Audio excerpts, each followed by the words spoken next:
ወደ ተመልካቾቻችን እንደሚታወቀው የሳምንት የኢቢኤስ ቴሌቪዥን ዋና ስራ አስፈጻሚ የነበሩት የአቶ አማን ፍሳጽዮን አስከሬን በህልፈት ከተለዩበት ሀገር አሜሪካ ወደ ኢትዮጵያ በክብር አቀባበል የገባበት እንዲሁም ሽኝትና ቀብራቸውን በታላቅ ሀገራዊ ክብር የተፈጸመበት ሳምንት ነበር። የቀብር ስነ ስርዓታቸው በታላቅ አጀብ በተፈጸመበት ዕለት ሐሙስ የካቲት 12 ቀን 2018 ዓ.ም በአድዋ ድል መታሰቢያ ሙዚየም በተካሄደ መርሃ ግብር የአቶ አማን ፍሳጽዮን አስከሬን ከከፍተኛ የመንግስት ባለስልጣናት ጀምሮ በበርካታ ታዋቂና ተጽዕኖ ፈጣሪ ግለሰቦች የክብር ሽኝት ተደርጎለታል። በዚህ ሽኝት መርሃ ግብር ላይ ንግግር ያደረጉ የሃይማኖት አባቶች፣ ባለስልጣናት፣ የአማን ፍሳጽዮን የቅርብ ወዳጆችም ይህ ታላቅ የሚዲያ ሰው በኢንዱስትሪ ላይ የፈጠረውን በጎ ተጽዕኖ ማስቀጠል ይገባል ሲሉ ያሳሰቡ ሲሆን የጣቢያው ማኔጅመንትም ኢቢኤስ ይበልጥ በመጠናከር እንደሚቀጥል ያሳወቁበት ሳምንት ነበር። ቀጣዩ የአቤል አበበ ጥንቅርም በዚህ ጉዳይ ላይ ያተኩራል። እንከታተለው። ከየካቲት 4 ቀን 2018 ዓ.ም ወዲህ የነበሩ ቀናት ለኢቢኤስ ቴሌቪዥን ብሎም ለመላው የጣቢያው ባልደረቦችና ወዳጆች መልካም የሚባሉ ቀናት አልነበሩ። ይህ ቀን ለኢቢኤስ እንደ አንድ ግዙፍ የሚዲያ ጣቢያ ጠንክሮ እንዲቆም ለዓመታት በብርቱ ትግልና ፈተና ውስጥ ያሳደጉትን ወላጅ አባቱን እንደማጣት ያለ ስሜትን የፈጠረ ቀን ነበር። ለቤተሰብ፣ ለወዳጅ ዘመድ፣ ለሥራ አጋሮችና የቅርብ ሰዎች ደግሞ ከባድና የማይዘነጋ እጦትን ይዞ የመጣ ቀን ነበር። በዚህ ቀን ሕይወታቸው ያለፈው የኢትዮጵያ የግል ሚዲያዎች ፈርቀዳጅና መንገድ ጠራጊ የሆኑት ሰው ነበሩ። አቶ አማን ህልፈታቸው የተሰማው ለሥራ ደጋግመው በሚመላለሱባት ኋላ ላይ ደግሞ ጤናቸው ሲጓደል ለሕክምና በቆዩባት በሀገር አሜሪካ ቢሆንም ልባቸውም ቀልባቸውም ከኢትዮጵያ ላፍታ ርቆ የማያውቅ ነበርና ብዙ ውላልኛለች በሚሏት እሳቸውም ብዙ በዋሉላት ኢትዮጵያ ያርፉ ዘንድ የቤተሰብ ውሳኔ ሆነ። ይህን ውሳኔ ተከትሎም አስክሬናቸው ቦሌ አየር ማረፊያ የደረሰውና በክብር አጀብ አቀባበል የተደረገለት በዚሁ ሳምንት የካቲት 12 ቀን 2018 ዓመተ ምህረት ነበር።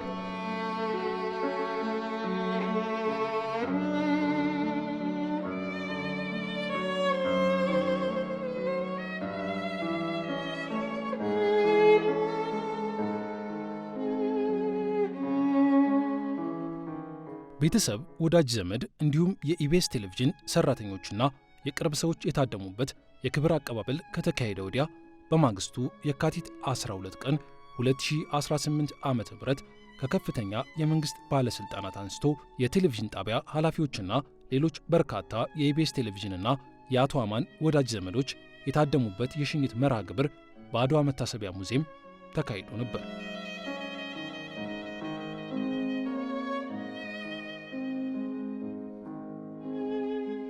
ይህ በታላቅ ክብር የታጀበ የጀግና ሽኝት አቶ አማን ፍሳጽዮን በሕይወት ዘመናቸው የዘሩት ኋላ ላይም ፍሬው በግልጽ የታየው በጎ ነገራቸው ሁሉ በሀገር ፊት በብዙዎች አንደበት የተገለጠበት ሆኖ ታይቷል። ልክ እንደ አራተኛ ልጃቸው ያዩት የነበረው ኢቢኤስ ቴሌቪዥን ደግሞ ቀዳሚው አሻራና በራሳቸው እጅ አቁመውት የሄዱት ሐውልታቸው ነው።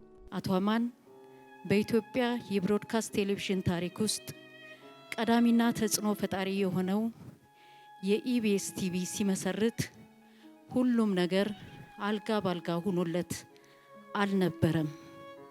በተለይም የንግድ ብሮድካስት ሚዲያ እምብዛም ባልተለመደበት በዚያ ዘመን በጸና ትጋት ፈርቀዳጅ ሆኖ በሁላችን ቤት እየተወደደና እየተመረጠ የሚታይ ሚዲያ እውን አድርጓል። በብዙ ፈተናዎች ውስጥ አልፎ ተጽዕኖ ፈጣሪ የሆነ የሚዲያ ተቋም እንዴት እንደሚሰራና እንደሚመራ በተግባር አሳይቷል። በኢትዮጵያ ሚዲያ ታሪክ ውስጥ የማይቻለውን ያስቻለ ሰው ነው። የግል ቴሌቪዥን ጣቢያ ያውም ወደ መዝናኛና ወደ ጥበብ ያጋደለ ጣቢያ በየዕለቱ ብዙ ወጪ የሚጠይቅ የጥበብና የቤተሰብ ትርኢት ማዘጋጀት የሚፈልግ ጣቢያ ደፍሮ አቋቁሞ ፈተናውን ችሎ መስዋዕትነት ከፍሎ ለብዙዎች ጠቢባን መታያና መፍለቂያ መድመቂያ መድረክ አዘጋጅቶ 1 2 3 ከነበረበት ብዙ መቶዎችን ሺዎችን አፍርቶ ያለፈ ሰው ነው። ዛሬ በርካታ መገናኛ ብዙሃን በኢቢኤስ ፈርቀዳጅነት ተስፋፍተው እና ብዝሃ አዝናኝና አስተማሪ የፕሮግራም ይዘት አደራጅተው በዘርፉ ላይ ሲፎካከሩ ስንመለከት አቶ አማን ፍስሐ ጽዮን በዘርፉ የነበረውን ታላቅ የሆነ ተጽዕኖ ፈጣሪነት በውል እንድንገነዘብ ያደርገናል። በብሮድካስት ኢንዱስትሪ ዘርፍ ከተናጠል ይልቅ በጋራና በትብብር የመስራት ባህልን ያዳበረ፣ በዘርፉ ፕሮፌሽናሊዝምን ያጎለበተ፣ ለሚዲያው ኢንዱስትሪ መነቃቃትን የፈጠረ፣ ከግል ጥቅም ይልቅ የጋራ ተጠቃሚነትንና የሀገርን ብሔራዊ ጥቅም ያስቀደመ ታላቅ ስብዕና የገነባ የሚዲያ መሪ ነበር አቶ አማን። 1963 ዓመተ ምህረት ሐምሌ ወር ከወሩም በ3ኛው ቀን ከአባታቸው አቶ ፍስሐ ጽዮን ገብረ ሕይወትና ከእናታቸው ወይዘሮ ሕይወት ተኬ አብራክ በአዲስ አበባ የተወለዱት አቶ አማን ፍስሐ ጽዮን ከአዲስ አበባው ሳንፎርድ ትምህርት ቤት የጀመሩት የእውቀት ጉዞ ወደ አሜሪካ ፔንሲልቫኒያ ሁለተኛ ደረጃ ትምህርት ቤት ቀጥሎም እስከ ፔንሲልቫኒያ ስቴት ዩኒቨርሲቲ ያደረሳቸው ሰው ናቸው። አቶ አማን በቴሌቪዥን ፕሮዳክሽን ሥራ ላይ ከተሰማሩ ጋናውያንና ናይጄሪያውያን የሥራ አጋሮቻቸው የተጋባባቸው መንፈሳዊ ቅናት የዛሬው ኢቢኤስ ቴሌቪዥን እንዲመሰረት ተመስርቶም በዚህ ግዙፍ የተጽዕኖ ማማ ላይ እንዲቀመጥ አስችሎታል። ከጅማሩ አንስቶ ለኢትዮጵያውያን እሴቶችና ሃይማኖታዊ ማንነቶች ተጠብቆ መዝለቅ ግድ የሚሰጠው ሆኖ የዘለቀው ኢቢኤስ በአቶ አማን ፍስሐ ጽዮንና አጋሮቻቸው ፊት አውራሪነት ይህንን እምነቱን በተግባር ማሳየት የጀመረው ገና በዕድሜው ማለዳ ላይ ነበር። ቅዱስ ቤተ ክርስቲያናችንም በሚዲያቸው በስብከተ ወንጌል ተልእኮዋ ለምእመናን ተደራሽ እንድትሆን ያለምንም ክፍያ የነፃ አየር ሰዓት በመስጠት ድጋፍ አድርገዋል። በመሆኑም በሰው ሕይወት ውስጥ ውሎ ከቤት ኑሮ ከሞት የማይቀር ነውና ዋናው ነገር ከሞት በኋላ የሚታሰብ ስምና የሚከበር ሐውልተ ስም በሰዎች ልብ ውስጥ አስቀምጦ ማለፍ ስለሆነ አቶ አማን ፍስሐ ጽዮን ከመቃብር በላይ የሚጻፍ ስምና ታሪክ ትተው አልፈዋል። ለበይነ ሃይማኖታዊ ግንኙነት ቀደም ሲልም እንደተነገረው ትልቅ አበርክቶ ያለው ትልቅ ሰው ነበር። ለሁሉም የሃይማኖት ተቋማት በሰንበት ዕለት የስርጭት ሰዓት በመስጠት የሁሉም ድምፅ ለአማኞች በኩል እንዲደርስ ፋና ወጊ ባለራዕይ ሰው ነበር። ዛሬ ላይ በርካታ ቤተ እምነቶች የራሳቸውን ቴሌቪዥን ከፍተው አየር ላይ ለመሆን የበቁት በአማን አመራር ኢቢኤስ ላይ በጀመሩት ስርጭት ነው ቢባል ማጋነን አይሆንም። አማን የሰው ልጅ ያለ እምነትና ስነ ምግባር ሙሉ ሊሆን እንደማይችል በጽኑ የሚያምን በመሆኑ እኔ የምመራው ተቋም የሃይማኖት ተቋማት ጉባኤ በኢቢኤስ ቴሌቪዥን ነፃ የአየር ሰዓት በመፍቀድ እና በቁሳቁስም ጭምር በመደገፍ የሃይማኖት ተቋማት የተሻለ ትውልድ እንዲፈጥሩ እንዲቀርጹ ሲያበረታታ የነበረና የኛም የቅርብ ደጋፊያችን ነበር። ይህ የአቶ አማን ፍስሐ ጽዮንና የኢቢኤስ በጎ አበርክቶ ግን በዚህ ብቻ የተገታ አልነበረም። ይልቁንም እስከ ህልፈታቸው ድረስ የተለያዩ ማህበራዊ ኃላፊነቶችን በመወጣት ሲገለጥ የቆየ እንጂ። የአቶ አማን በጎ አበርክቶ የብዙዎችን ጓዳ በሞሉ እንባቸውን ባበሱና ህይወታቸውን በቀየሩ የቴሌቪዥን መሰናዶች ብቻ የሚመዘን አይደለም። ከዚያም ተሻግሮ ሀገርን ለሚገነቡና ማህበረሰብን ለሚያግዙ ግዙፍ ተቋማት ደጀን መሆን ጭምር የታየበት ነበር። በዲቦራ ህይወት ውስጥ ምን እንደፈጸሙ ብናገር እሱም ቢሰማው በጣም ደስ ባለኝ ነበር። የዲቦራ ፋውንዴሽን ተመስርቶ ብዙዎች በቤት ውስጥ የተደበቁ ቤተሰብ እንደ እግዚአብሔር ቁጣ ቆጥሯቸው የሸፈናቸውን ከቤት ለማውጣት ከፍተኛ አስተዋጽኦ ያደረገው የኢቢኤስ ቴሌቪዥን ነው። የኢቢኤስ ቴሌቪዥን እንደ አንድ ግለሰብ የፈጠረው ቴሌቪዥን ሳይሆን እንደ ዲቦራ ፋውንዴሽን ቴሌቪዥን ነው የሰራው። በየትኛውም ሰዓት በየትኛውም ጊዜ ትልቅም ዝግጅት ይኑር ትንሽም ዝግጅት ይኑር እነዚህን ልጆች ከቤት ውስጥ ለማውጣት ለመደገፍ ቤተሰብ እንዳይደብቃቸው የእግዚአብሔር ቁጣ እንዳልሆነ የእግዚአብሔር ስጦታ መሆናቸውን በማቋረጥ መንገድ ያስታወቀልን ሚዲያ ነው። ለዚህ ደግሞ አቶ አማን ሁል ጊዜ ከጎናችን አልተለየም። ሁል ጊዜ ሰው አፍቃሪ፣ ጥበብ አፍቃሪ እና ለወደፊት ኢትዮጵያን ወጣቶች ትምህርታቸውን በተቻለ መጠን በተደገፈ መንገድ እንዲቀጥሉ በተለይም በጆርናሊዝም መስክ ባህር ዳር ዩኒቨርሲቲ ወጣቶችን እየወሰደ ስኮላርሺፕ እየተገኘላቸው እንዲቀጥሉ ትልቅ ሀሳብ የነበረውና በዚህ መቅጣጫ ፕሮጀክት በማሰብ እና ከዩኒቨርሲቲ ጋር በማቀናጀት ላይ እንደነበረ ህልፈተ ሞቱን በመስማታችን እጅግ በጣም አዝነናል። ለወደፊትም ቢሆን የአማን ከጥበብ ከእውቀት ከዩኒቨርሲቲ ስኬት ጋር ሀሳቡም አስተሳሰቡም ትውስታውም እንደምኖር ባህር ዳር ዩኒቨርሲቲ ሙሉ እምነት አለው።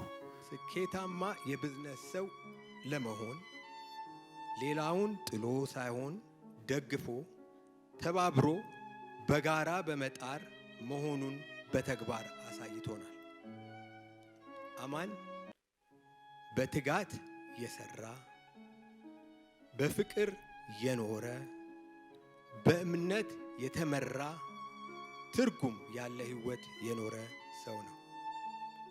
አማን በልጆቹ፣ በቤተሰቦቹ፣ በወዳጆች ዘመዶቹ፣ በጓደኞቹ፣ በሀገር በአጠቃላይ በሁላችንም ልብ ውስጥ ያስቀመጠው የቅንነትና የመልካምነት ጥግ አለ። ልጆቹ በጣም ልትኮሩበት የሚገባ አባታችሁ ነው። ሁል ጊዜም ልትኮሩ ይገባል በዚህ ሰው አስተዋጽኦ። ታሪክ የማይዘነጋው በታሪክ ውስጥ የሚጻፍ ደማቅ ታሪክ የጻፈ ጀግና አባት ነው የነበራችሁ። ማክዳ በጣም ጀግና ባል ነው የነበረሽ። በብዙ አድካሚ ነገሮች ውስጥ ጸንቶ የሄደ ሀገሩን የተከላከለ ለሀገሩ የቆመ በየቤታችን ልጆቻችን ሁሉ ኢትዮጵያ የምትባለዋን ያዩበት፣ ደግነትን ያዩበት፣ ርህራሄን የተማሩበት ትልቅ ሰው ነው። እንግዲህ በዚህ የሽኝት መሰናዶ ላይ እንዲህ በአደባባይ በይፋ የተመሰከረለት በሕዝብ ፊት ክብርና ሞገስ የተሰጠው አማን ፍስሐ ጽዮን ባለፉት 54 ዓመታት የምድር ቆይታቸው ከማለም አልፈው በተግባር የፈቱት ህልም ነው።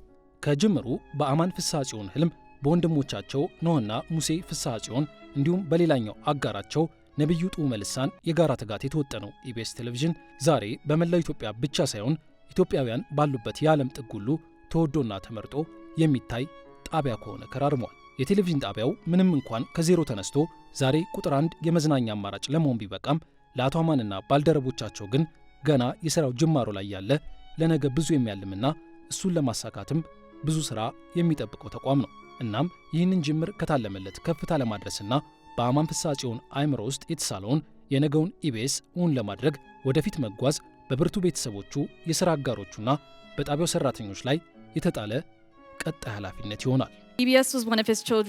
በ2000 ዓመተ ምህረት ስራውን ከጀመረ አንስቶ ኢቢኤስ እድገቱን በቅርበት ሲከታተለው የነበረ ከልጆቹ እንደ አንዱ የሆነ ተቋም ነው።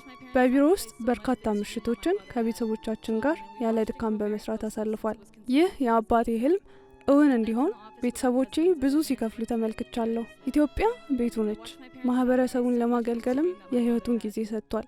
በኢትዮጵያ ልብ ላይ አሻራውን ትቷል። አሻራውም በደረሰላቸው ሰዎች ልብ ውስጥ እንዲሁም ደስታን፣ ሳቅና መዝናናትን ለሚሊዮን ኢትዮጵያውያን በሰጠበት ቻናል ውስጥ ይቆያል። Part of Ethiopia, and his legacy will be carried on forever through the lives he's touched in the channel that has brought joy, laughter, and entertainment to millions of Ethiopians worldwide. The legacy he's built. የገነባው አሻራ የደረሰላቸው ሰዎች የቀየራቸው ህይወቶች አሉ። አባቴ ቃል እገባልሃለሁ እንደ ቤተሰብ በአንድነት እንቆማለን። ራእይህ ወደ ብርሃን መምጣቱን እንዲቀጥል እናደርጋለን። ልክ አንተ እንዳደረከው እኛም በስራችን እያንዳንዱን ግለሰብ ተደራሽ ለማድረግ እንሰራለን። እናም ምንም ቢፈጠር ፈጣሪን በህይወታችን ውስጥ የምናቆይ ይሆናል። We're going to make sure that we keep touching each individual just like as you did, and make sure that we keep God inside of our lives no matter what. his impact on this earth በዚህ ምድር ላይ የነበረው ተጽዕኖ ለሁሌም የሚቆይ ነው። እሱ የብዙዎችንና የቤተሰቦቹን ልብ ቀይሯል። እንወደዋለን፣ በጣም እናፍቀዋለን። ምንም ነገር ስንሰራ በውስጣችን እሱ እናስቀምጣለን። በሱ ማሻራ እንቀጥላለን። continue on with his legacy. As your children, we are the next generation. ያንተ ልጆች እንደመሆናችን እኛ ያንተ አሻራ ቀጣይ ትውልዶች ነን። የሰጠህንን ቀጣዩን እርምጃ የምንራመድ እንደመሆናችን በጥንቃቄ ያንተን ራዕይ ይዘን እንቀጥላለን። ያንተ ራዕይ እዚህ ጋር አያልቅም፣ ወደፊት ይቀጥላል እንጂ። የፈጣሪን ጥሪና ያንተን መመሪያ በመከተል አንተም በምድር ላይ ለማኩራት ቁርጠኞች ነን። እንደ ቤተሰብ አንድ ሆነን እንቆማለን። አንተ እንድንሆን በምትፈልገን ልክ ጠንክረን እንቆማለን። ኢትዮጵያ ለኛ ለሰራችልን የግድ መክፈል አለብን። ልቤን ደስ የሚለው ለምንሰራው ነገር መሰረት የሚሆነው መንገድ በባለ ራዩና አዋቂው አባቴ በመሰናዳቱ ነው። ስራው ይቀጥላል።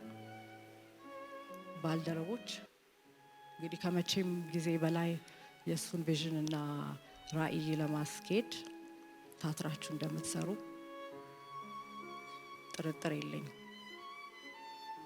ሌላ ይሄንን ሽኝት በዚህ ባማረ ሁኔታ እንዲሆንለት የጀግና ሽኝት እንዲሆንለት ያረጋችሁትን በሙሉ ከልባችን እንደ ቤተሰብ በጣም እናመሰግናችኋለን።